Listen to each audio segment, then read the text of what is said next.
and welcome to the Goldenrod Podcast. I'm Ben. As always, I'm joined by fellow Pokemon enthusiast Conor to bring you some of the latest and greatest Pokemon news and a few laughs along the way. This week, Nintendo went on the offensive against piracy with Emulators Yuzu and Citra closing down. But what does this mean for Pokemon and gaming in general? Tired of waiting for Pokemon to release motorbikes? Well, automobile manufacturer Toyota has done it themselves, building a Miraidon motorcycle. And to wrap up this week, we'll be speculating on what Pokemon will receive a Mega Evolution in Pokemon Legends Z to A, which was announced last week. As always, you can jump to a topic using the timestamp in the description below. Connor, hello. Is that the name we're sticking with? Z to A? I don't know. They need to come out and actually clarify this. Give me a trailer, and if the trailer says ZA, that's fine. That's what I'll call it. But it's got the hyphen. It's got the hyphen, which implies, it's the same. You'd have A to Z. You'd have Z to A. So yeah, it's a really strange name, and I can't help but think there's a reason why. We just don't know what that reason is. But I must admit, Pokemon Legends ZA sounds better than Z2A, but we will speculate more on this over the coming weeks and months as we probably transition into a bit of a quieter period for Pokemon news at the moment until, the cycle kicks in as we start to build up to more information about Pokemon Legends Z to A, and whether or not there is a secret another game coming out in November, we shall see. Well, even secret Switch coming out at some point as well. Yeah, there's a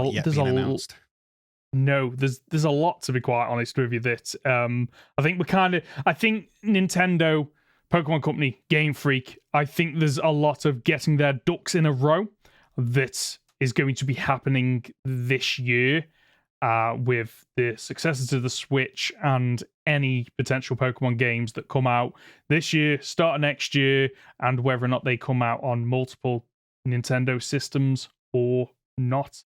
But it's all very exciting. Let's start with a little bit of, nice, exciting news this episode. The automobile manufacturer Toyota has built a Miraidon motorcycle. And if you haven't already seen these images floating around on the internet, just, take a look now while you're listening or watching this podcast, because this thing looks phenomenal. It isn't just a, decal. It isn't just, we've painted a bike and thrown some googly eyes on it. No, they have literally 3D mapped the model of Miraidon and made a bike out of a motorbike or a motorcycle if you're in other countries. And this thing, the size of it alone, it is massive. It's very impressive. Supposedly as well, there's a video on Twitter where the eyes are headlights. They're fully functioning headlights. I don't think this thing will be road legal. I don't think so. Can't imagine so. But apparently it was shown off last year at Toyota's Waku Waku World. That's what it's called. I've never heard of it, but there you go. It was shown off last year as a sort of first look prototype kind of thing, and is supposed to return this year as a fully functioning version. So Miraidon is going to be driving around Waku Waku World. I cannot wait to see some actual footage of someone riding this bike. Because I also agree, I don't think this bike is going to be road worthy. And what I imagine is to keep down on costs and weight, a lot of this is going to be some form of plastic or really light metal. Yeah. So it can still get up to somewhat of a good speed. I'm just interested to see, is it a life-size model of Miraidon? You have the scale, whether or not it is legitimately what size it would be. It looks like it from what we can see. Although seen, again, if you have a look at the video on Twitter that I sent you, there are people working on it, and it very much looks life size. It looks big. It looks absolutely fantastic. I'm wondering. I want to know how the wheels work on this, because obviously the wheels in the model in Pokemon Scarlet and Violet, it's a circle, but there's no axle through it. Yeah, there's no spokes on it. So, but there's an image. Yeah, you've seen the image where the wheel. It kind of looks like it's see-through. You can pass through it. However, because it's from the front, it's difficult to tell if that's completely correct. But the shadows and the lighting just implies that there's a massive hole there where there is in the game. So what it might be a case of is that it's got the sort of connecting bars. My motorcycle knowledge is not strong, so take this with a pinch of salt. The connecting bars are holding onto a sort of rim that's a disc. The inner rim, and then that will spin round itself, I guess. Perhaps, I don't know. The wrong person. The actual full, it looks like a plastic shell around a wheel. It does. And if you have a look at the picture, there's like a cutout at the bottom, which is where I assume the real wheel connects with the ground. Yes. But yeah, maybe they have just got a motorbike with a hole in the front of the wheel. Perhaps. It'll be interesting to see. Now, how badly would you like to ride this Pokemon? Oh, very much so. Very, very much so. I don't know why I just said ride this Pokemon. It's not a real Pokemon. It's a motorbike that looks like one. However, just the idea of being able to ride on this and then just throw Pokeballs as you go past somebody. Oh, it'd be amazing. Okay, so I'm just looking. There are motorbikes that have wheels with holes through them, but they all seem to be the back wheel. Interesting. So, what? Interesting. Well, yeah, because you consider that, how do brakes work and things like that? Because you have big brake discs where this hole should be. Yes, and you can obviously get rear wheel drive cars. I don't know about bikes. I've never thought about bikes. So bikes are all rear wheeled as far as I'm aware. Oh, okay. Maybe I'm wrong. I'm probably wrong. Again, my bike knowledge is not the strongest. They're just like Pokemon. Oh no, there's a big chopper here with with holes through both of the wheels. I wonder if it's actually motorcycle with hubless wheels. So cool. Looks so cool. Do you think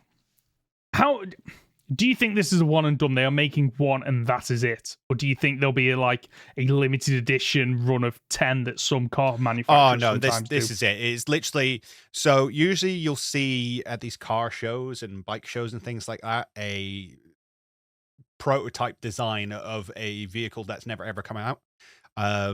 We've had so many flying car concepts through the years at motor shows that are never ever seeing the light of day. This is just going to be one of those. It seems to be made in conjunction with Pokemon and Game Freak. They seem to be in and about it. Their sort of names are slapped on the banners and things. Pokemon, Nintendo, Creatures Inc., Game Freak, they're all there. So it seems to be done with their blessing. This isn't somebody who's just gone, hey, I got a cool idea. So it's obviously just a marketing example and just something cool that they could do with a bit of engineering. I'm grateful Which for is it. Amazing. Yeah, it just makes you wonder where this is going to go. Like, how, for example, now we look back on, museums that have things from thousands of years ago. Where's this going to eventually end up? Is this going to be in a museum thousands of years in the future? Could you imagine? Like, one-of-a-kind Pokemon exhibition. I worry that it will just get stripped down as soon as it's finished. Which is as soon as the exhibition is done, it'll be decommissioned, scrapped for parts and gone rid of. And some of these images, the lighting on them really helps for me to bring to life what a truly AAA Pokemon experience would look like. The models, the real life lighting and shadows and colors and making things look like they aren't just character models, they are metal in this instance. It's phenomenal. Looks a little bit plasticky, which, to be fair, I can see that. It is, probably. It is. More than likely. It's fantastic. But it's a cool thing, and I'm glad we have it. Good. Well, let's go from something that's quite happy to something that's quite sad, depending on your thoughts on this. So, Citra and Yuzu have closed down as a result of Nintendo absolutely smashing them in a lawsuit, and the person, I think Tropic Haze is a name that keeps popping up, which makes me think that's the person. I've had a look and I can't nail it down, but it looks like this person, Tropic Haze, has not only agreed to pay $2,400,000 to Nintendo, but has agreed to completely shut down hosting, creating both Yuzu and Citra. They are officially dead as of right now, although if you still have them installed on your PC, they do work. I have checked because I do have them, and I will come on to why I have them very shortly. Now, so just quickly, Tropic Haze LLC is the company behind Yuzu. Oh, so it wasn't rather than a screen name. Right. Okay.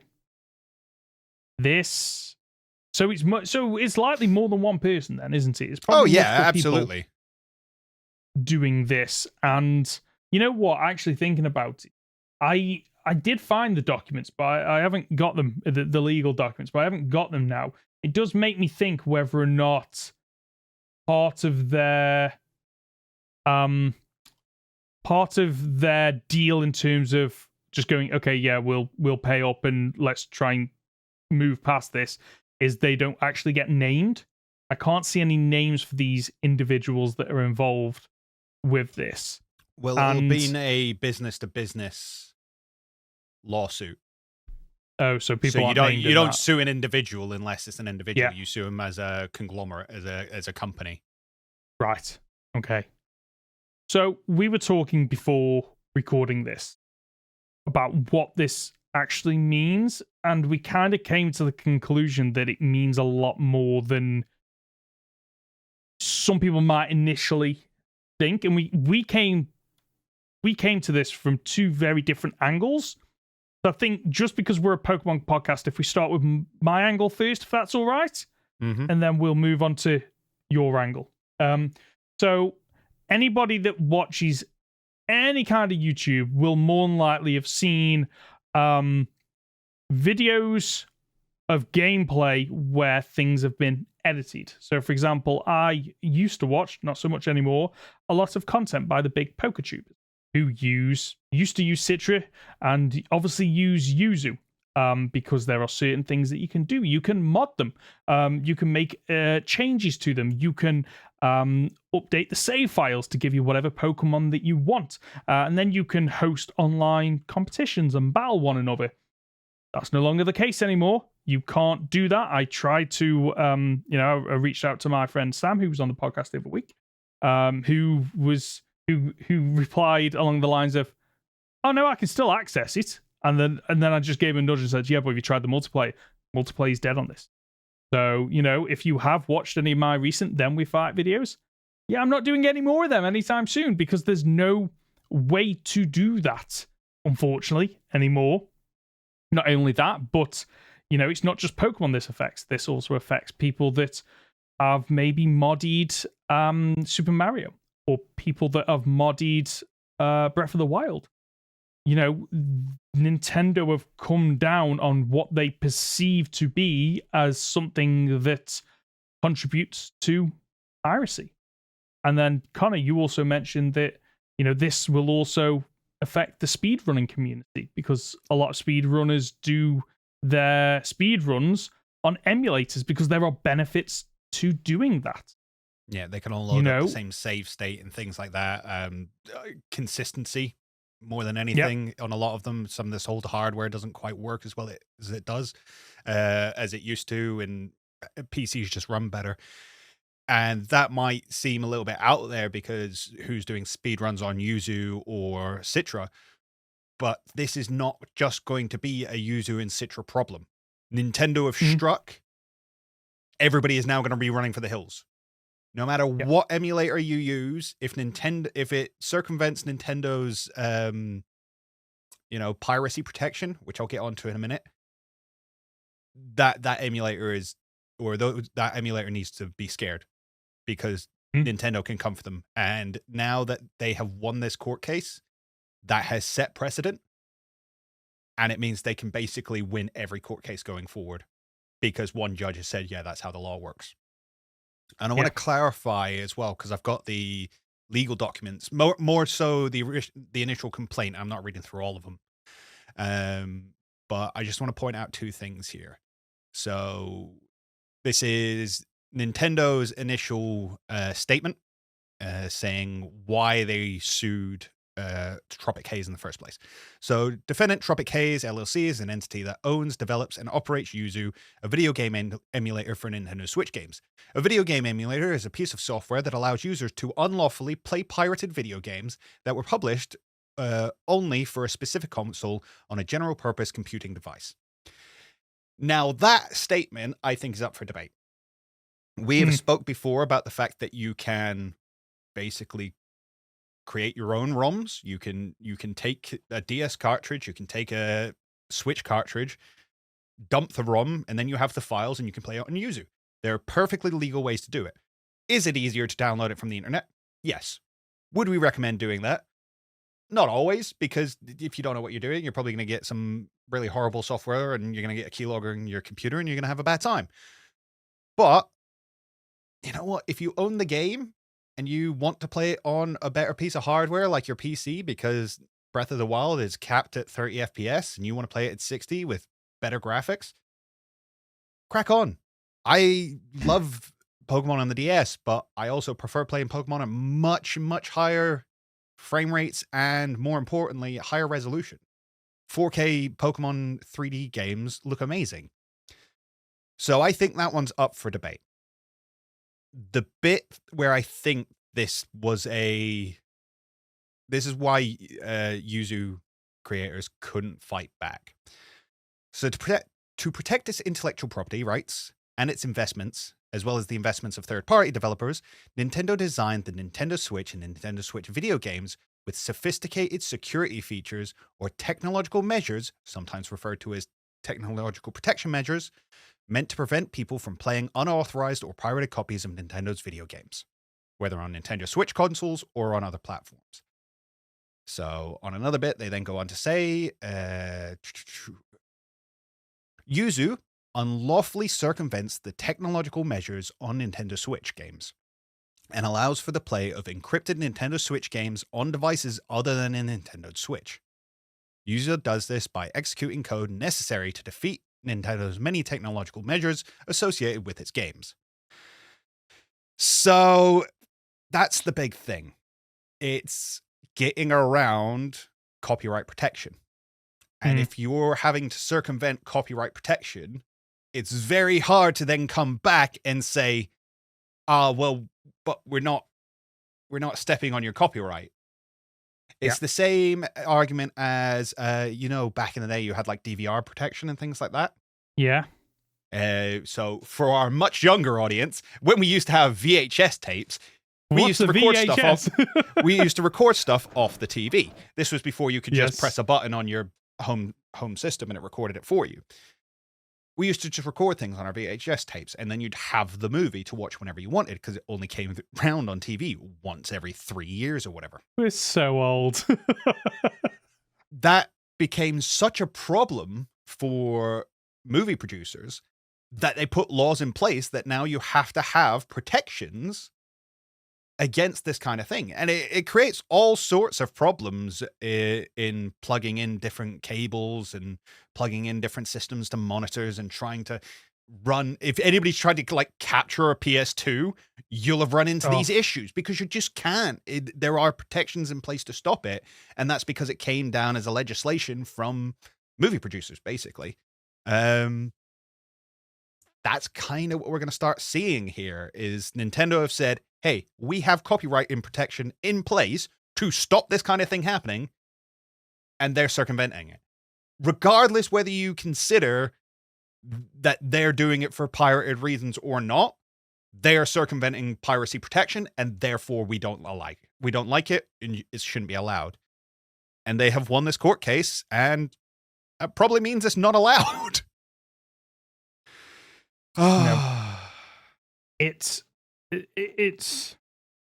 sets a dangerous, very dangerous precedent. Now, I'm just to kind of let people know where I stand on this, even though I have said before on the podcast, like, yes, I use Citra, I use Yuzu. However, the games that I am emulating, I legally own. The consoles that the emulators, enable you to play the games, I own those consoles. I own 2 Nintendo Switches. I own a 3DS. I own a Game Boy Advance. I've owned them all, and I still own a lot of them.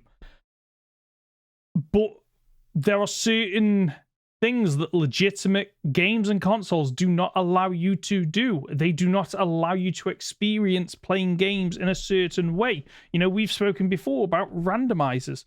Randomizers are not possible on legitimate games. Like, you have to, unfortunately, get a version of it that allows you to edit it. Is that wrong? It depends on if you look at it from a legal perspective or a moral perspective. From a moral perspective, I say no, because I've already paid for these systems. I've already paid for these games. It's not taking anything away from the game manufacturer or the console developer. But I'm not everyone. There will be, without a shadow of a doubt, some people that play games on Yuzu who have not paid for those games. And that is where it becomes a little bit more difficult to argue, the morality of that. And I know there are some people that will think along the lines of, well, Nintendo is a multi-billion company. I'm not sure on how much they make a year, but they'll justify it as my £60 a month on a game that I'm not paying for isn't going to break their bank. And that's not really the point. Legally, the argument of, it's not stealing because technically, I've seen this before. Technically stealing, you deprive the original owner of the thing. No, stealing's still stealing. You can label it however you want. You are not paying for a service or a product.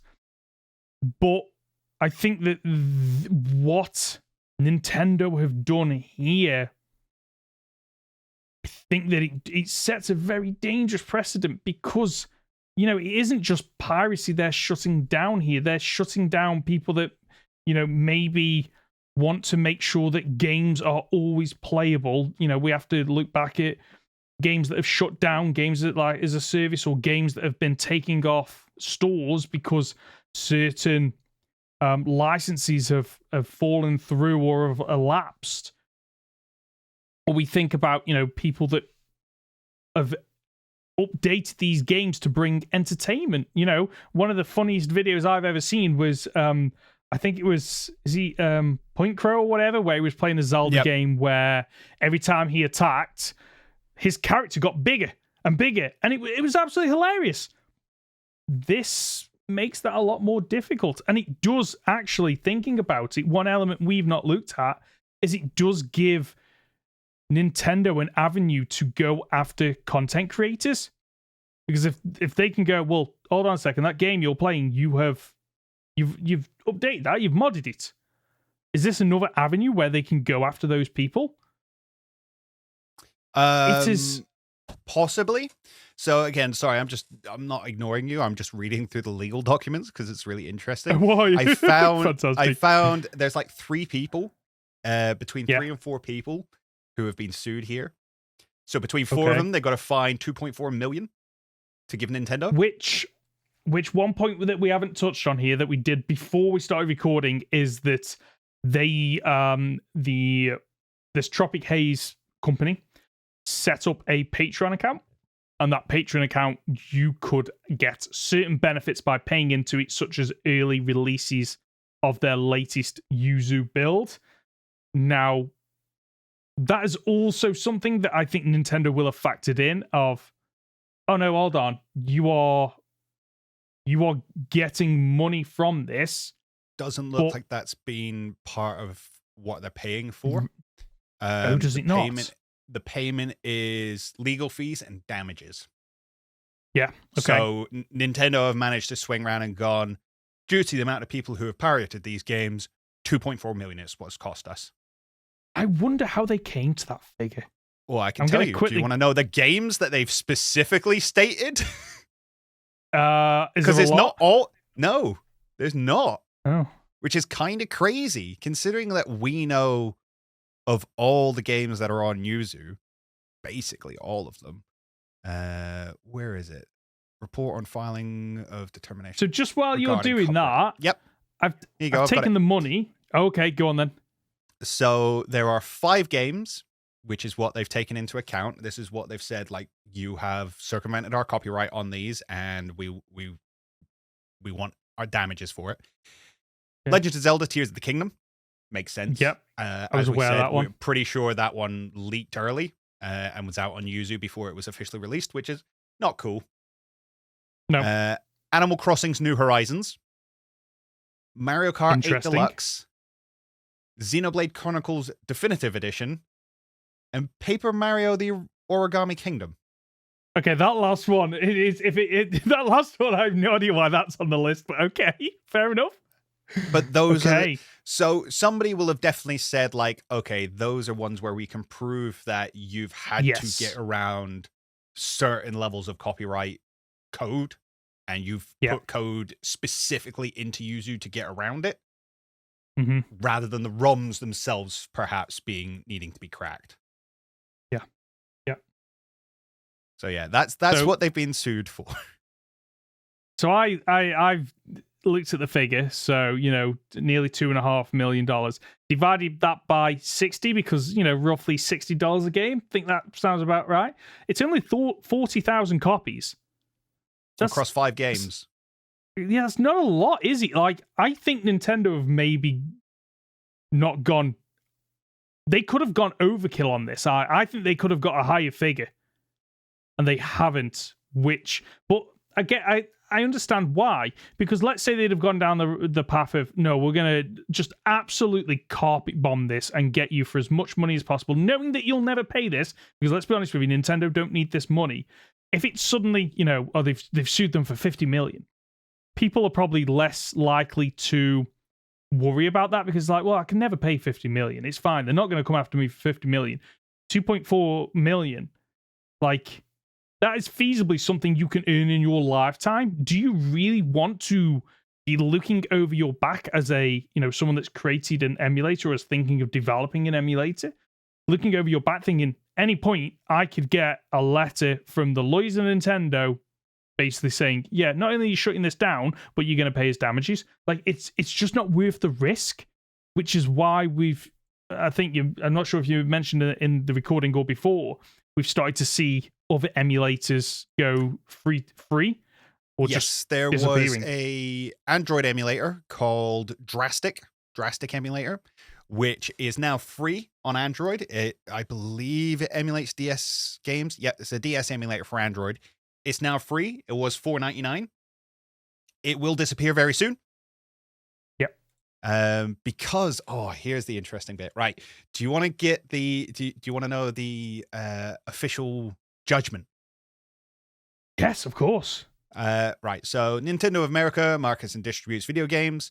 Nintendo Switch and Nintendo Switch video games contain technological measures that effectively control access to copyrighted works and protect rights of the copyright owners, including Nintendo. Nintendo owns valid copyrights, blah, blah, blah, blah. Yuzu. A video game emulator circumvents the technological measures and allows for the play of encrypted Nintendo Switch games on devices other than a Nintendo Switch. So notice that they don't say pirated. At no point do they say pirated here. For example, Yuzu executes code that decrypts Nintendo Switch video games, including component files, immediately before and during runtime using unauthorized copies of Nintendo Switch cryptographic keys. Yuzu is primarily designed to circumvent and play Nintendo Switch games. In the ordinary course of operations with those games, Yuzu requires the Nintendo Switch's proprietary cryptographic key to gain access to and play Nintendo Switch games. So that's what the judge come down and said, like, that's a big no-no. Develop it. Now, this is the bit that's going to go forward. This is the bit that's going to be, that is now precedent, okay? Developing or distributing software, including Yuzu, that in its ordinary course functions only when cryptographic keys are integrated without authorization, violates the Digital Millennium Copyright Act's, sorry for my pausing, this is a lot of words, the Copyright Act's prohibition of trafficking in devices that circumvent effective technological measures, because the software is primarily designed for the purpose of circumventing technological measures. So basically, if you have any kind of emulator going forward that has to get around copyright protection, it's now illegal. Yes, that makes sense. That's it. So It's come down now. It's now precedent. It's illegal. You cannot do it. Sorry, because the way you were, I was waiting for the penny to drop as you were saying that, because from my perspective, my thought was, so let's say the next Pokemon game that Gen 10 comes out, and the Game Freak completely forgets to put that technology in there. That means it's fair game, because the emulator has not in any way had to circumvent any kind of legal digital protection. So those 5 games that are listed then, I assume, are the ones that have that protection in place, and they can say, oh no, we've got evidence that your emulator has been able to Yuzu that's done it rather than the ROM, which I think is why those 5 games are important. What this means, though, is there's a bunch of old school emulators. So going back to, say, the PlayStation 1. So PlayStation 1 emulators. Even not emulators. Even if you just hack your PS1 so that it can play Japanese games. That's illegal now. I mean, it's been illegal since the Millennium Copyright Act. But it is now, it can now be used against you fully and with precedent.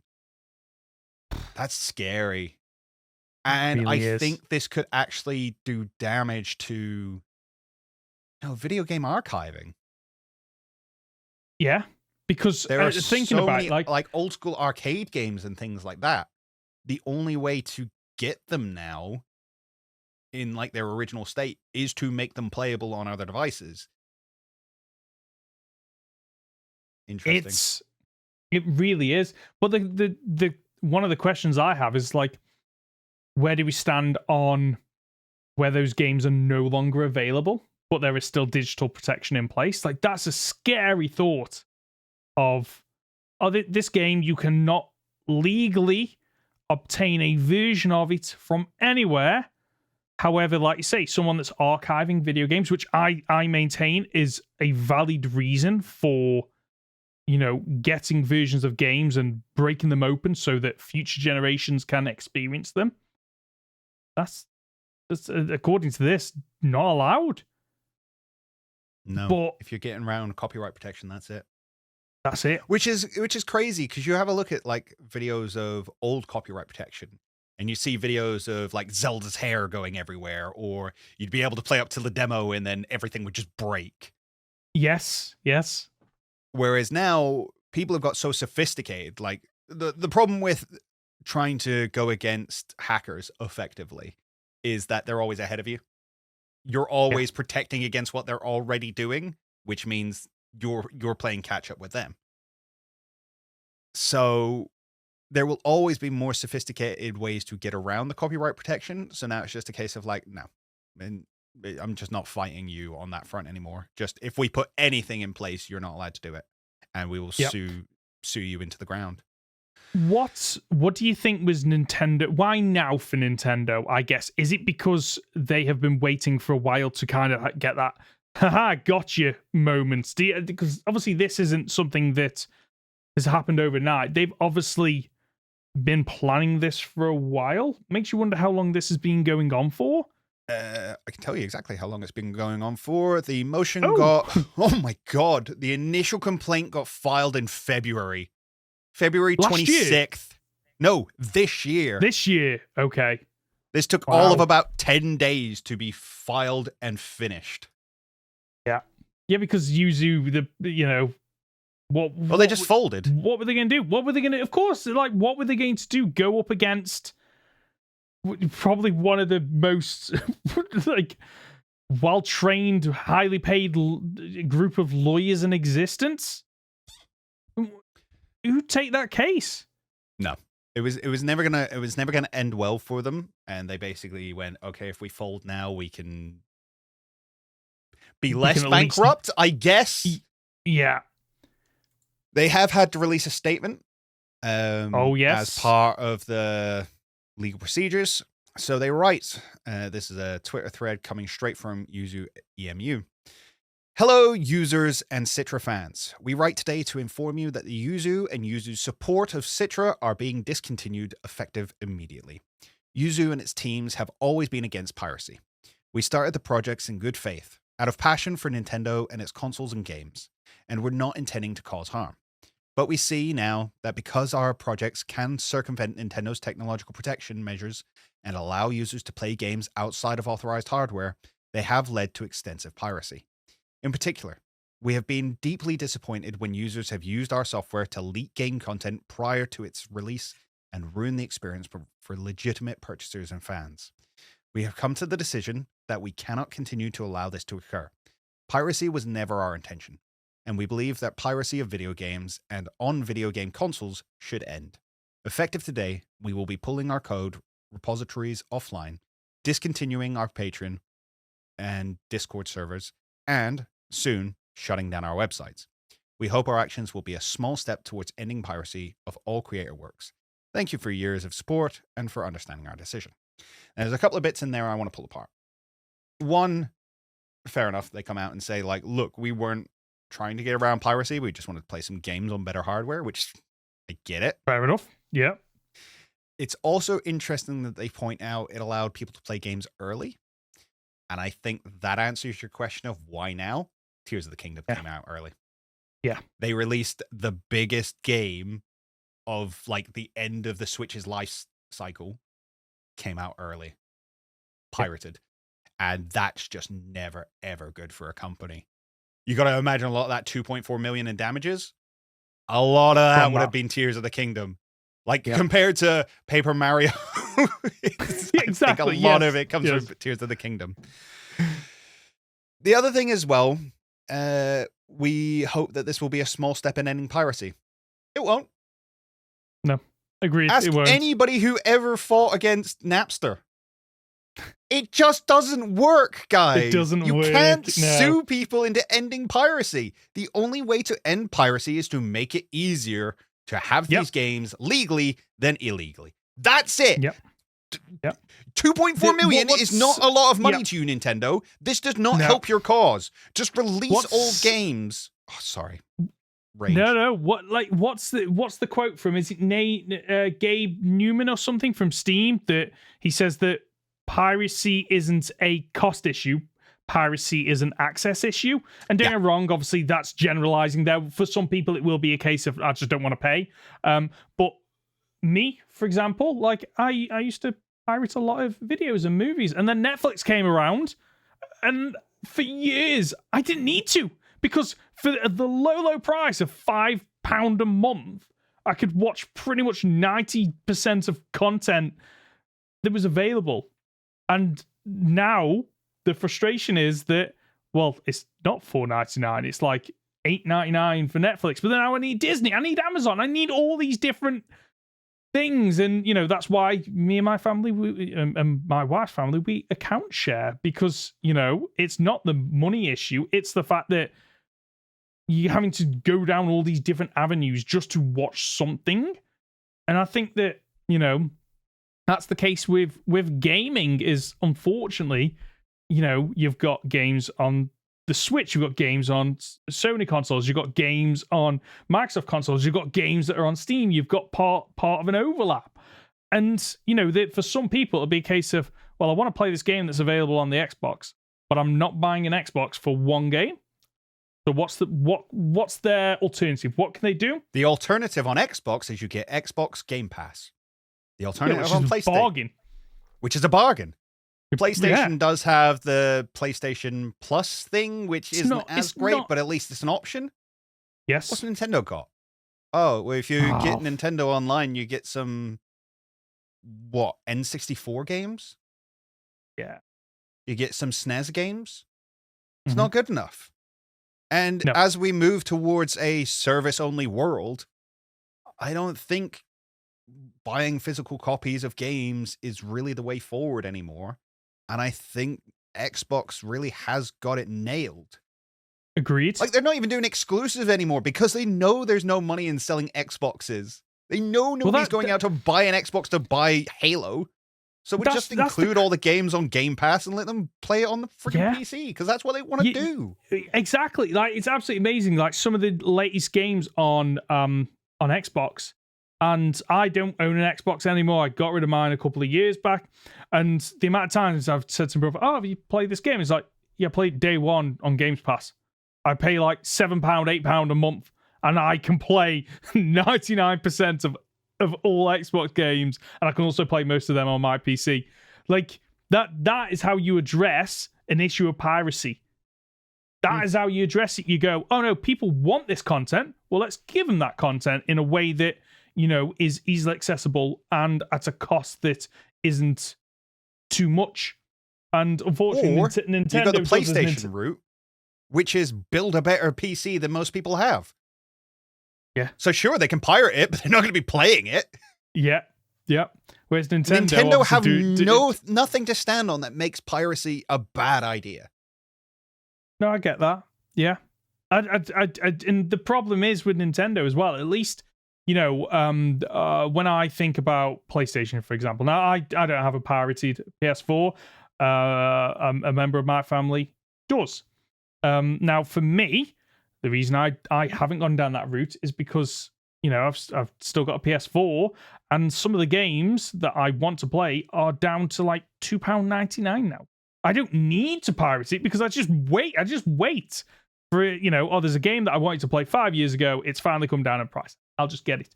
Nintendo can't even stand on that because I know that in, a year or two time when I go, I want to play Tears of the Kingdom, I'm still going to have to pay full whack for that game. But look at Pokemon. Pokemon just doesn't come down in price. Let's Go Pikachu and Eevee are still ridiculously expensive despite the fact they are several years old now. Nintendo have this habit of, Nintendo have looked at this, and while I can understand why they went after Citra and Yuzu, I think Nintendo have gone, this is the problem. Well, no, that isn't the problem. The problem, Nintendo, is that you are so behind technologically compared to the way the world is moving. And what you need to look at is, okay, why are people emulating our games? Why are people doing it? And yes, a subsection will be because of cost, but subsection will be a case of, okay, they can play at better specs. They can mod it. They can do all these additional things. Well, Nintendo, what are the lessons you're going to learn from this? Here's the other problem as well, is that it's not just people playing on their PC. There are now Switch alternatives. There are the Steam Deck. There are the Asus one that they have. I always forget the name of it, which just means it's badly marketed. Yeah.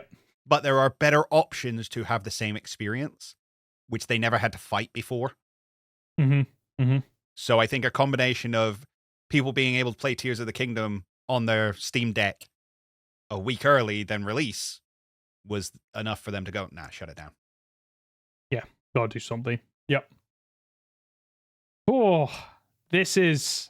Yeah, I know we're a Pokemon podcast, but what the effect this will have on the gaming industry moving forward is very interesting. And I mean, it started with Nintendo. How long before Sony or Microsoft come down on their equivalents of emulators? Now, I don't know if there are emulators for the PS5 and Xbox, but the fact that they are, 4 or 5 years old now, makes me think that there probably are. how long before these companies start coming down, and what the knock-on effect of that is to the gaming community. And again, the difference is there probably are emulators like that, but they're not accessible to everyone because not everyone can run them. You can run a 3DS game, or you can run a Nintendo DS game on your phone. Yes, yes, you can. That's the level of technology. That's how far Nintendo have been behind. And instead of changing strategy, they're just slapping lawsuits, which is what they've done for years. I mean, let's not forget that it was not too long ago that they were still coming down on everybody who ever played a Nintendo game on YouTube or on Twitch. Yes. You just weren't allowed to do it for a long time unless you were a Nintendo partner, and then you had to jump through a billion different hoops to do that. Billion hoops. Yep. And as you said, like, your favorite content creators who play, more importantly, the sort of hacked versions of games now where they've got all the they're like combining different Pokemon together and changing all the moves and randomizers and all that kind of stuff. Gone. That's it. Can't do it. I mean, they might be able to. Maybe they'll find a way around it, but they certainly won't be telling anybody about it. Oh no, that's part of the problem now. Is I've encountered that with trying to randomize Scarlet and Violet, which I own those games. So if I want to play a randomized version of that, morally, I don't feel any guilt for doing that. However, what I have noticed doing my own videos is that the big PokeTubers, whereas back in the day they used to be quite open about, oh no, we randomized it using this function, we randomized it using this piece of software. They don't tell you anymore. Of course they're not going to tell you anymore, because two reasons. One is it opens up that avenue of competition of other people creating content. Also opens up the risk that YouTube will, someone from Nintendo will hear that and go, oh, we have evidence. They've just admitted that they are playing this on a modded version, or they've done something to bypass the security. Let's crack down on them. Because I still maintain that Nintendo if Nintendo could have shut down content creators that play Nintendo games, if they could do that, they would have done it by now, because they still see that as a form of piracy. They see that as, oh, we're losing out on sales because people are just watching this content rather than buying the game themselves. Well, let's not forget that we covered a statement I think it was last year.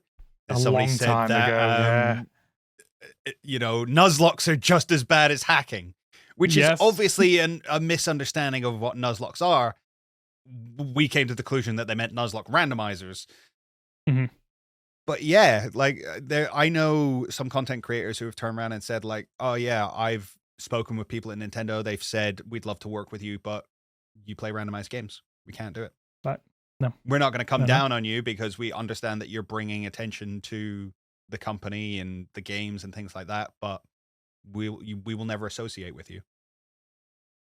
Which Yep. sucks, because these are some of the biggest creators who have brought so many people to the fandom.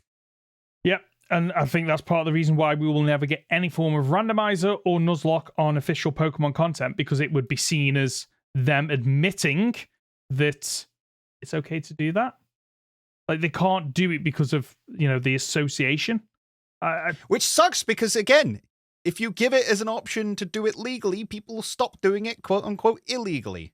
Yep. Not that there you go. randomizing a game is illegal, by the way. It's your game. You do what you... Yes. Anyway, I'm starting to get riled up. Let's move on to some comments and questions. So there's two that we've picked out this week that tie into what we were going to be discussing anyway. So Tony has asked, who do you think the starters will be in Pokemon Legends Z2A? Do you think they'll get Megas or new forms, or do you think they'll give the starters new final evolutions, but give the original Kalos starters forms similar to Megas, like Greninja had its battle bond? And then King Nido has also said, in lore, I think they talk about the bonds a trainer has to have with the Pokemon to Mega Evolve. Imagine if you have to accomplish different tasks for each potential Mega Evolution to build these bonds. You know what? I'm just going to come out and say that is absolutely fantastic. If you can build that up with a Pokemon to unlock that, it's a fantastic idea. I love that. Yeah, I think we were talking about it. Should it be completing the Pokedex on them? Maybe if you complete the Pokedex on them, you unlock a specific quest. Mm-hmm. But I think that might be a bit too many hoops to jump through. But I think if you're going to be able to be like, no, I can build a bond with this Pokemon. Because that's the thing. It's a case of, can you only Mega Evolve the one Pokemon that you build a bond with? That doesn't really work out great. Whereas if it's a case of, no, I've built a bond with this species of Pokemon, I think Legends is the best place to do that. Because again, you can fill out the Pokedex to a 10-star, then unlock the quest, go off to the quest. Okay, now I can Mega Evolve that Pokemon. I've sussed it out. I think that'd be very cool. Yeah. No, I like the idea a lot. And I would like to see them retroactively do that for previous Mega Pokemon we've had as well. Mm-hmm. Because I think Do you think they'll include all Megas in this? Or just the select few? I was so confidently going to say all Megas. I think they will include all Megas, and the reason why is because they have made. They knew why they were adding that Mega symbol and the sound effect at the end of the trailer. Like, that wasn't an accident. They knew what that would cause, the reception that would get. I think that reception is a little bit diluted if they just go, oh, it's only new Megas or only a selection of Megas. There's a reason why, despite the fact that we haven't had Megas since the 3DS era, we still get them in Masters EX. We still get them in Unite. We still get them in Pokemon Go. They know the marketability of Megas. So of course, they're going to use this as an opportunity to bring back the ones that fans love and implement new ones. Now, it gets a little bit muddy, this does, because thinking about the starters that we've had Megas for, we've had the Kanto and we've had the Hoenn starters. They, so 7 Mega Evolutions split amongst those 6 Pokemon. What I can't see them do, so what I'm trying to get to here is I don't see them having the best of both worlds of, okay, you get 3 starters, but the starters are like the previous Pokemon Legends game where we've cherry-picked 3 different ones from different regions, but then also give those specific Pokemon Mega Evolutions. It feels a little bit messy. It feels like they've kind of set a precedent of any starters that get Megas, either all of the starters of that generation get them or none of them do. Yeah, I see what you're saying. But that doesn't work if they then go, oh, we're just Legends, we'll pick 3 different random starters. So I think the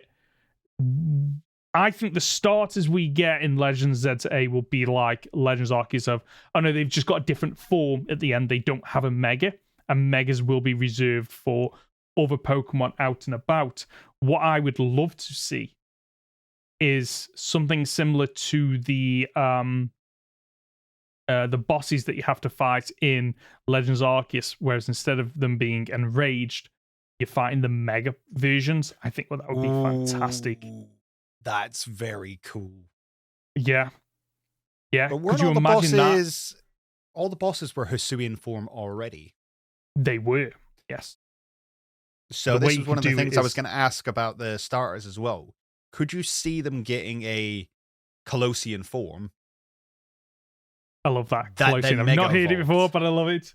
That then Mega Evolves. In the same way as these, say the 5 heads of the areas that you're trying to expand into are Colossian forms of old Pokemon that then have a Mega form.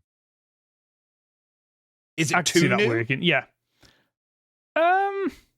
No, I can see that working.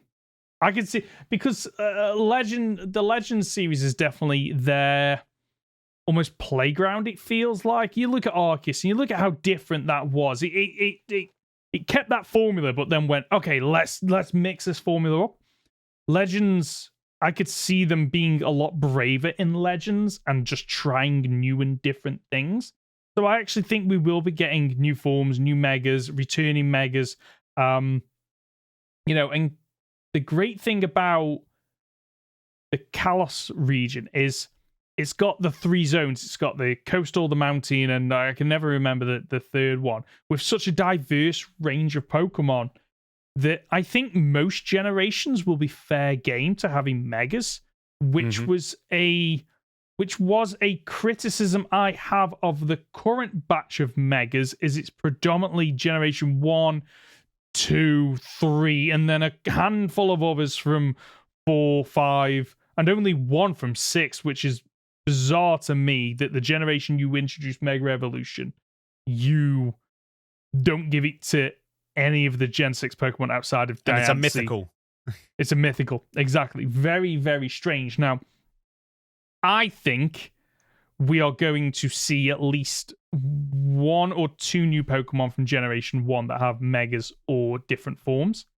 Because I stumbled upon an infographic the other day of Gen 1 Pokemon that haven't received some version of either a Mega, Gigantamax, regional, or Divergent evolution.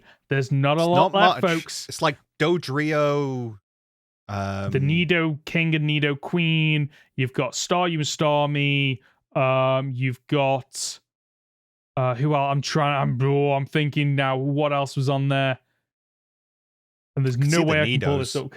I could see the Nidos getting something new and them being like a pair of bosses. That would be a very cool boss fight. Oh, yeah, because Legends has that kind of fight 2 people at once. Yes. Oh, I'd love that. I would absolutely love that.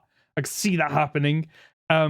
Gen 2. So I've got a list of megas in front of me. I'm sure you have as well. In terms of 1, 2. Oh, no, I want to know how many. 1, 2, 3, 4, 5, 6, 7, 8, 9, 10 megas from 10 Pokemon that have 12 megas from Generation 1. Generation 2 only had 1, 2, 3, 4, 5. Generation 3 had 8, 9, 10. Generation 4 had 3. Sorry. I was looking at X and Y. There are more than that because the Bulbapedia lists them via the games they're introduced in. But there's not a lot from the later generations. No, there's not. So I can see them maybe they flip it and Generation 1 and 2 maybe get 1 or 2, and then as you progress up the generations, you then get more.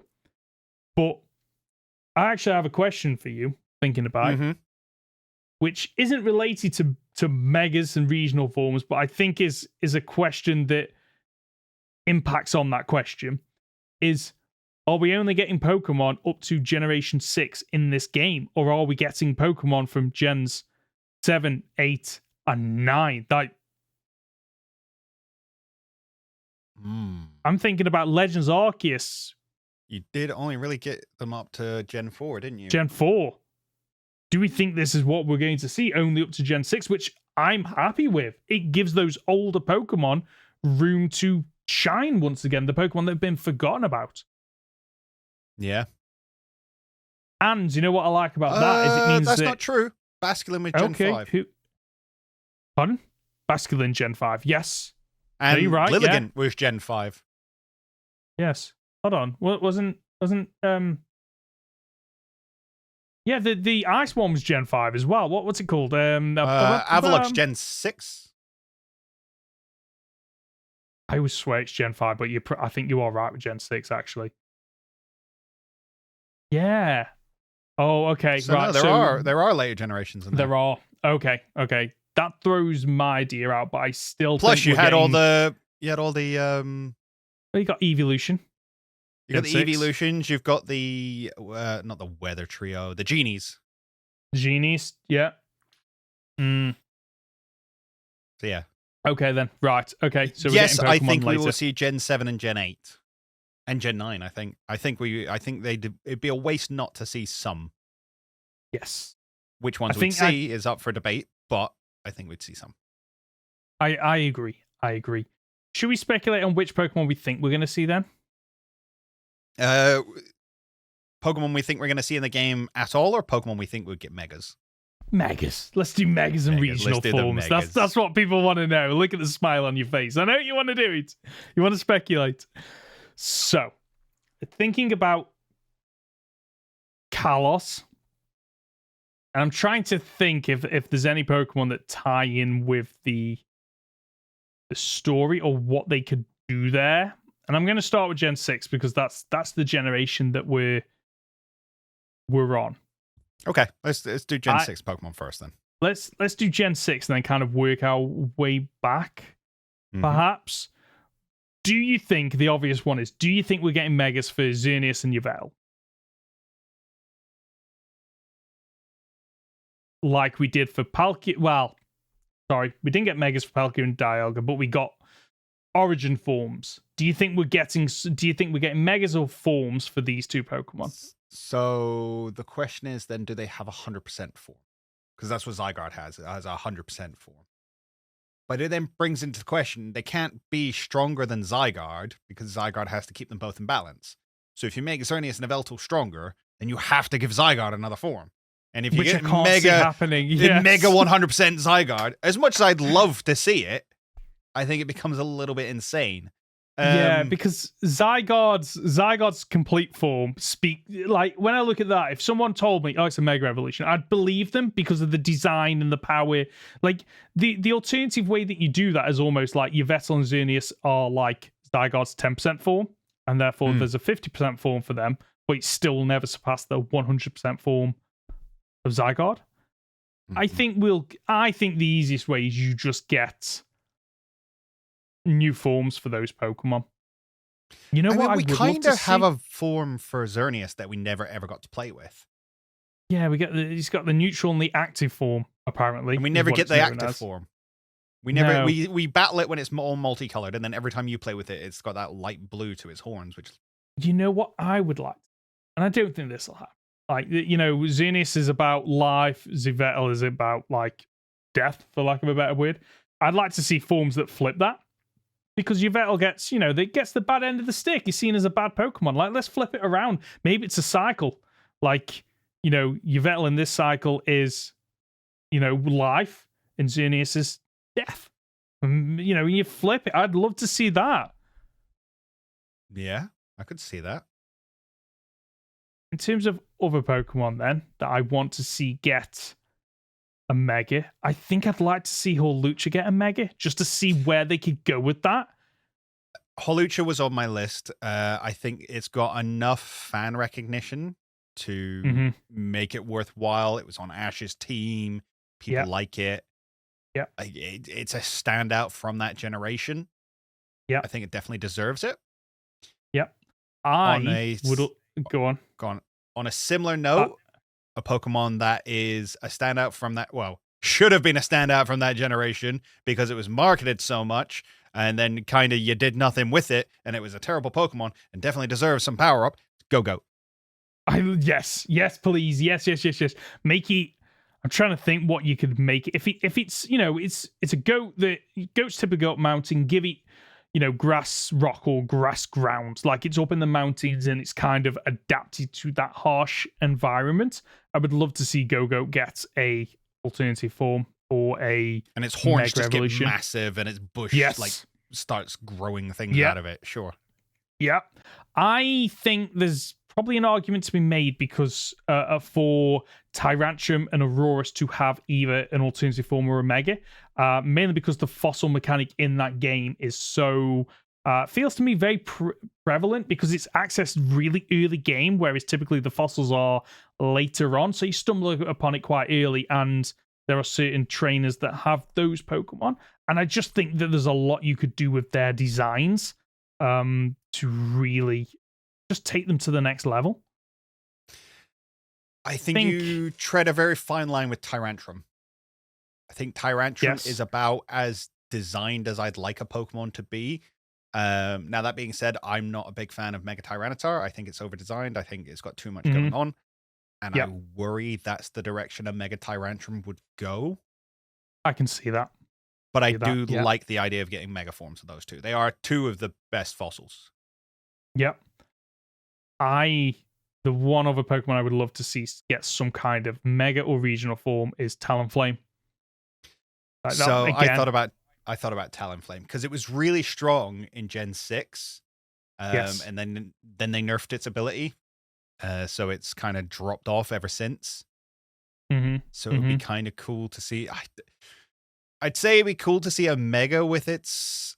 Well, no, because you could. You could add the Mega in and give its Mega the buffed up ability. Yes. And then just not have to worry about introducing it into games because the mainline games just aren't going to have Megas. No, they're not. Yeah, you can get away with it. Yeah, we're still going to be battling in Scarlet and Violet for another years and years now. 2030 or whatever it's going to be. It's going to be a while. So, do you think... Yeah. Do you think, just to round out Gen 6, do you think the 3 starters are getting the Mega Evolution that they were probably robbed of in their debut games? So I don't think they'll get Megas, and the reason I don't think they'll get Megas is because Battle Bond Greninja exists.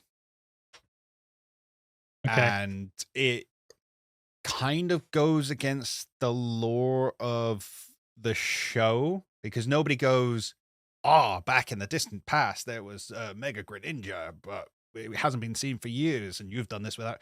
It's just never touched on. Nobody ever thinks about it. So I don't think we can give Greninja one. And I think if you can't give Greninja one, you can't give the other 2 ones.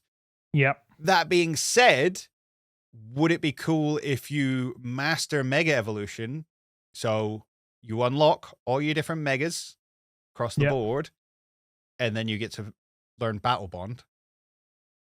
Like, that's your, I've completed the Pokedex, I've completed the game. Yeah. What's my reward? Oh, now I get to Battle Bond with my starters. I love that idea. I you know what? I would love to see that, because Greninja's Battle Bond always stood out as... I get why they introduced it in the games, because they introduced it in the anime and they wanted that, cross collaboration. But it always felt like Delphox and Chestnut just got the short end of the stick and need a little bit more love, especially because Chestnut, I've yet to meet anyone that likes Chestnut's design. It's grown on me, but I still think it's just a weird looking Pokemon. So if we could get a Battle Bond version, I'd be down for that. So if you were, so I'm just thinking, because Ash Greninja looks like Ash. Yes. So if you were able to Battle Bond in game, obviously we've had Ash Greninja that comes over as Ash Greninja. Yeah. You basically get it from Ash. Do you think so its stripe on its head is supposed to look like its hat, and its flares at its side is supposed to look like its hair. Do you think its hair color and stripe would change depending on what you were wearing? I would love to see that. I don't think it would happen, but I would love to see that. Because again, it comes down to, like, Game Freak have this terrible habit of your main character actually doesn't feel special or unique. So what's a way that you can make them feel special and unique? And, your character's appearance has an impact on the Pokemon you're with via Battle Bond. It'd be a great way to see them do that. I'd love to see. And I think it's doable, because surely you just go, okay, what color clothes is the character wearing? What color is the character's hair? Okay, right. Update the character model to have that kind of shade. Sure, it's doable, isn't it? I mean, I don't know that much about making games, but it feels like it's doable. Yeah, you're looking up a color value and just applying it elsewhere, surely. He says. Yeah. He says, yes. My last one that I've got, I'd love to see a Trevenant. Oh, yes. Oh, I love that Pokemon's design. It's really grown on me over time. And I get it. And I think that you could go a lot of... Ghost Pokemon naturally lend themselves a lot to Mega Evolution, because I think there's a lot more you can get away with them, because there are other dimensions at play. So yeah, I could see that, and I would love to see that. I'm quickly... Go on. What else you got? Go on. I've just realized I'm approaching this the wrong way, because surely I should just be looking up the Kalos Pokedex. Yeah. And going from there, rather than... What are you doing at the moment? Going through the full list of over 1,000 Pokemon, which is a terrible idea. No. No. So another Pokemon that was introduced in Generation 5, but is in Generation 6, Druddigon. I have wanted to see some love for that Pokemon for a while. is kind of just a nothing dragon, isn't it? Exactly. It's a pure dragon type that has, I think, a really weak design, Mm-hmm. and I want to give that thing a little bit of love. I, again, worry that it gets like the Manectric. Oh, yeah, that thing design. where it just becomes yes. super spiky. And it's like, Yeah. Yeah. I wouldn't like that. No, you're absolutely right. Gliscor. But the thing is, Gliscor is already an addition. Yes, I get what you're saying, because it was introduced in Gen 2 and then it got that upgrade. Is there any other Pokemon that had that? That then got a Mega. There is. Onyx, Steelix, Mega Yeah, Steelix. no, you're right. You're right. But that was only Mega... one generation apart. This is 2 generation apart. Yeah, still counts. Still counts. Okay. You know what? Fearow. I want to see Fearow get some love. That's a Pokemon that hasn't had a regional form. I don't want a Mega for it, but a regional form? Yes, please. I would love to see, if we're going for those earlier Pokemon, Skarmory. Agreed. Yes. Skarmory was such a strange Pokemon because it was introduced in Gen 2 and nobody saw it till Gen 3. Yes. And yes. Its typing is amazing. Yeah. It just isn't quite strong enough for what it needs to be. Yes, and the fact that we now have Corviknight as well makes me think that, okay, Corviknight's the new Steel Flying Pokemon. So how can you take the older one and do something with it, whether or not that's an alternative form or a Mega? And I think that Steel types are another typing that lends itself well to Mega Evolution, that have strong designs. So yeah, I would like to see that as well. Sticking with the birds. Conkeldurr. No. You're right with Conkeldurr.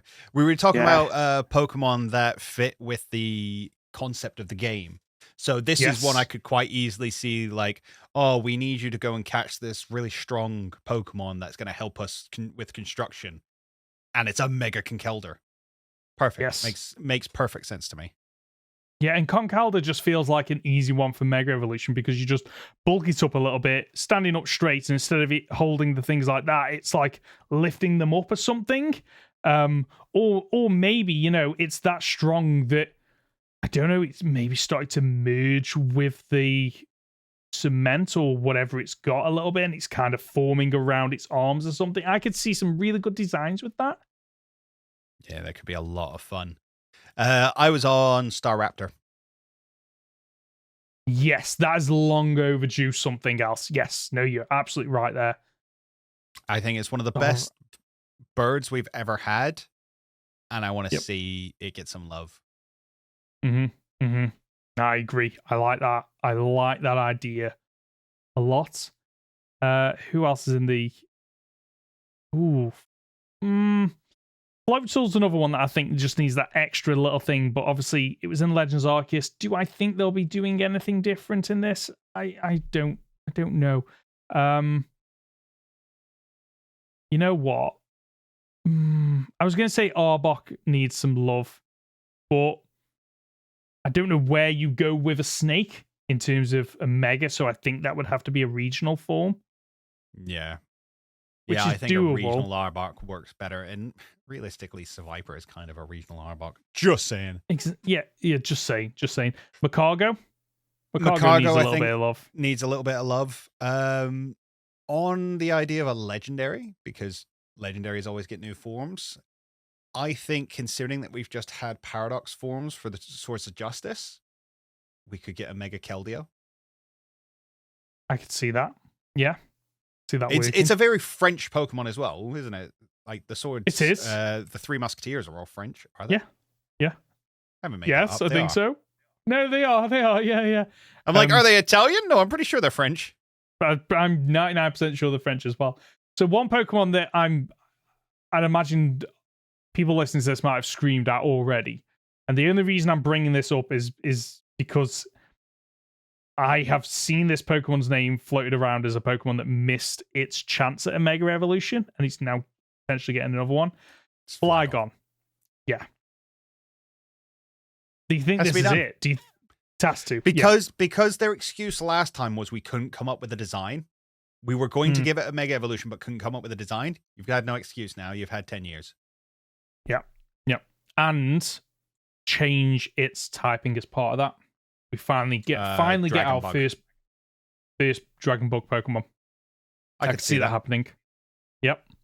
Agreed. Do you think we might get some love for the Clamperl evolution line? A very much overlooked Generation 3 Pokemon that I think is all about the gimmick of the evolution items. I don't care enough. Okay, fair enough. Which I guess can understand it's that. kind of the point, though, isn't it? That you're supposed to give Yes. these to unloved Pokemon to make them better and give them a reason to be used again. But yeah, I tell you Really? one Pokemon I'm Clamperl? amazed. Pardon? really, Cryogonal. Clamperl? Oh, Cryogonal, I could yeah. see getting something. Something. I was about to give a shout out to Lapras thing, saying, "Oh, it's not had any megas or regional forms, but it got Gigantamax, Had a Gigantamax. which I think removes it from the equation. Even though I know Charizard is Charizard. both, but Charizard's Charizard. Okay, it will probably get a third Mega Evolution. It will get a third Mega. It will get a Evolution Z version. Definitely. Oh, I tell you one that I do want to see a Mega for, Gigalith. Gigalith is one of those Pokemon that I love its design. I just feel it needs that little bit of extra love.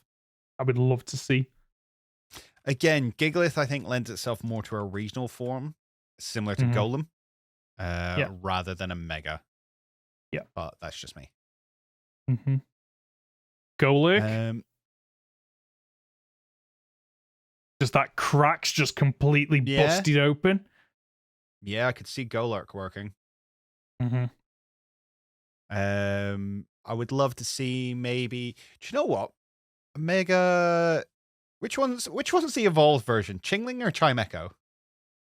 You're asking the wrong person. I've been playing Pokemon Friday. I think Chingling is the base form. Is the baby. Chimecho is which always confuses me because neither of them look like they evolve into or from the other one. I think that needs something. It needs something. Such a forgettable Pokemon. Agreed. What about there's a Pokemon I was looking at then. Where's it gone? Ferrothorn. Ferrothorn would be very cool. Ferrothorn is such a cool Pokemon as it is.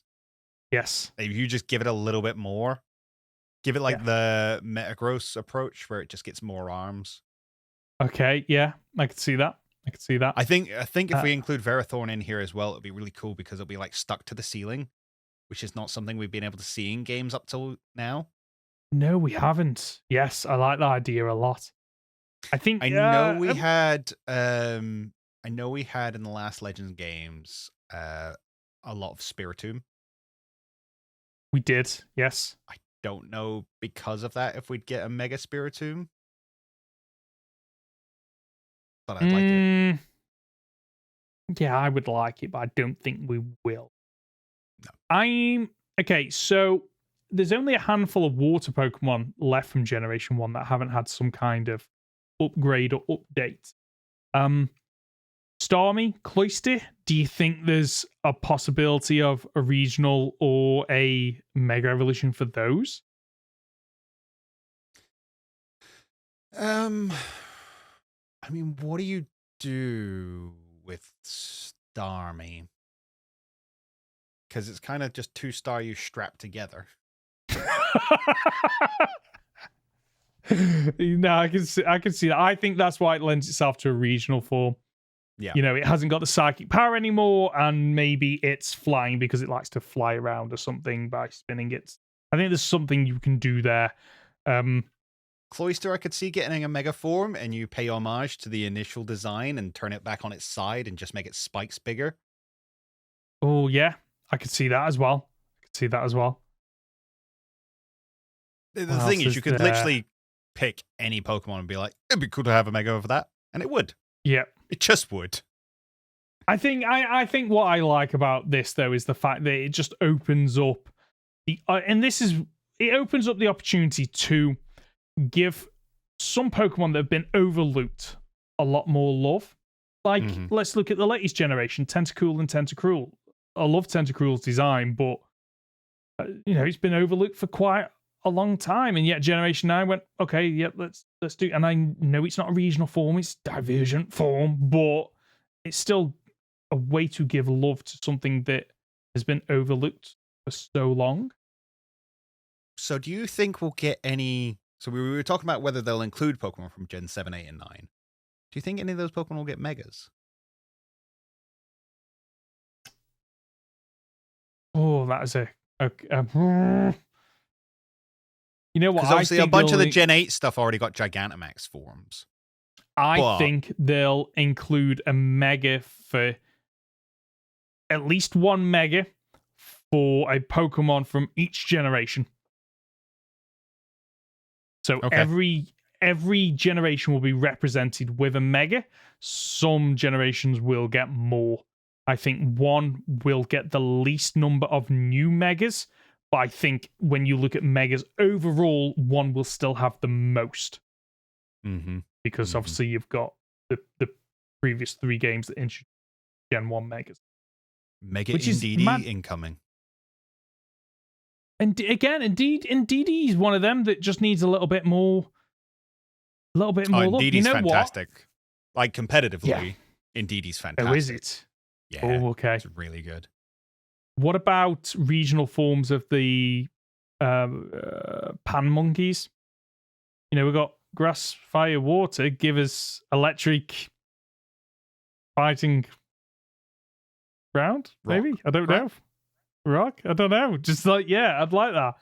Something completely out there. There's a lot to choose from, which is part of the reason why I'm so excited. You know what? Mega Vespiquen. I'd love to see a Mega Vespiquen. I know it's quite close to Beedrill, but I could see it in a kind of... You just go the other way with it, though, don't you?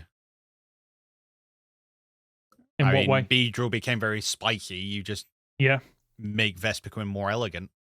I think I'm just really looking forward to new Megas. Like, they're not using this as an opportunity just to return Megas. They to bring back returning Megas. They're using it as an opportunity to bring new Megas to the franchise, right? They've got to be.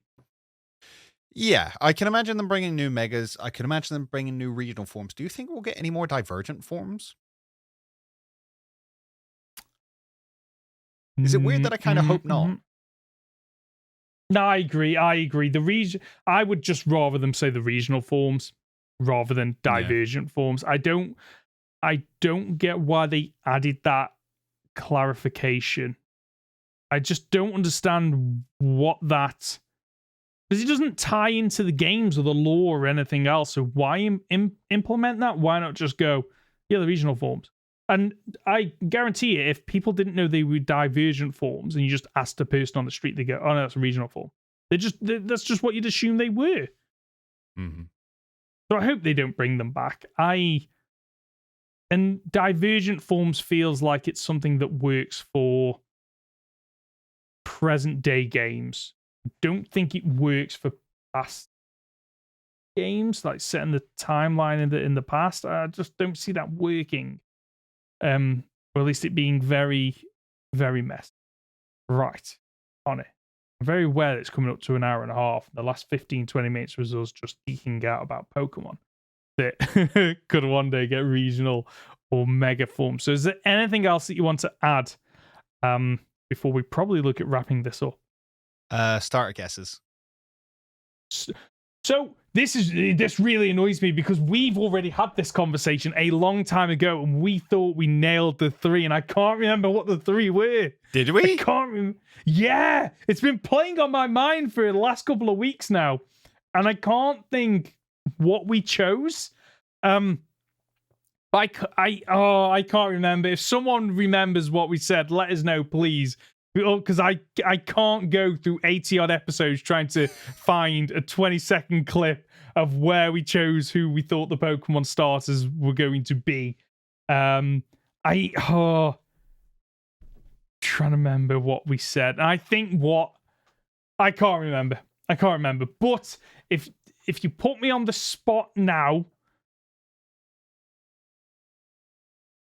and I had to, I don't know. I honestly don't. I don't know. Do you know? You got any ideas? I've got an idea. Okay. I would say Totodile, Yes. Tepig, and Grookey. Okay. Okay. How come? Totodile and Tepig kind of haven't had any love as far as different forms or anything are concerned. I mean, you got to consider that the Gen 1 Pokemon have been done to death. The Gen 3 Pokemon all have Megas. The Gen 4 Pokemon we just had in Legends and BDSP, like we've just played with them all. The Gen 5 Pokemon we won't see because it's Kalos and it doesn't make any sense. Mm-hmm. Rowlet's just had some love. Cyndaquil's just had some love. Technically, the Gen 8 Pokemon did have Gigantamax forms. Technically. Mm-hmm. But, and I don't know if they'll include the Paldea Pokemon just yet.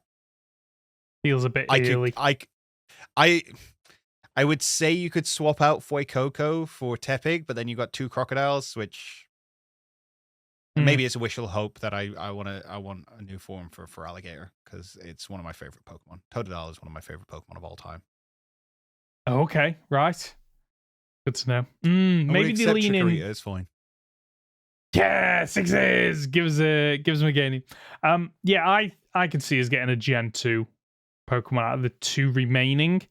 Yeah, you know what? Totodile does kind of ring a bell in terms of I think that's one of the ones we settled on last time. I'm pretty sure. But I can't remember the last two. But if I had to pick one of the fire Pokemon, I think you might be right with Tepig. I think that is... I just don't see what... fire Pokemon... Yeah, Infernape was too close. Delphox? Argument for Delphox or...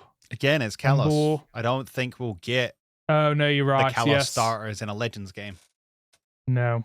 No, you're right. I could see see you Litten. know what? I could see Litten as well. You know what? I think you've... Superior. I think Superior is the grass one we're going to get. Okay. Yeah. So then we swap out Tepig. So you go Superior Litten for Alligator? I think that is a very safe Superior bet. Incineroar for Alligator. Yeah. I think either of them are very good bets. Okay. But that also does the same again of 258, 257. Mm-hmm. Do you think they're going to do that? Because then that kind of opens up that the next Legends game would be Chikorita, Poplio, and Tepig. Yeah. Which is a way to do it. I wouldn't be opposed to it. No, I wouldn't even. These are the Pokemon that need it the most, so why not? Yes. Yeah, okay, right. There we go. I think we're settled on it. We're getting those... Yeah, okay. I like that a lot. Right. Cool. I think that's the show for this week. If you've gotten this far, you're just top dollar, aren't you? Before you go, we really appreciate it if you could leave a review on the podcast platform of your choice. If you're watching on YouTube, then please leave a like, as it really helps out our podcast. If you've got a comment or question, you can reach us by leaving a comment on our podcast on YouTube, by emailing goldenrodpod@gmail.com, by leaving it on our Discord channel, or by using the hashtag goldenrodpod on Twitter. Connor, where can we find you? You can find me on my YouTube channel at Captain Fidget or on Twitter at CapFidget. I'm Ben. You can find me as Professor Hoenn Gaming on YouTube and Professor Hoenn on Twitter. We'll be back next Friday for another week of Pokemon podcast content. See ya!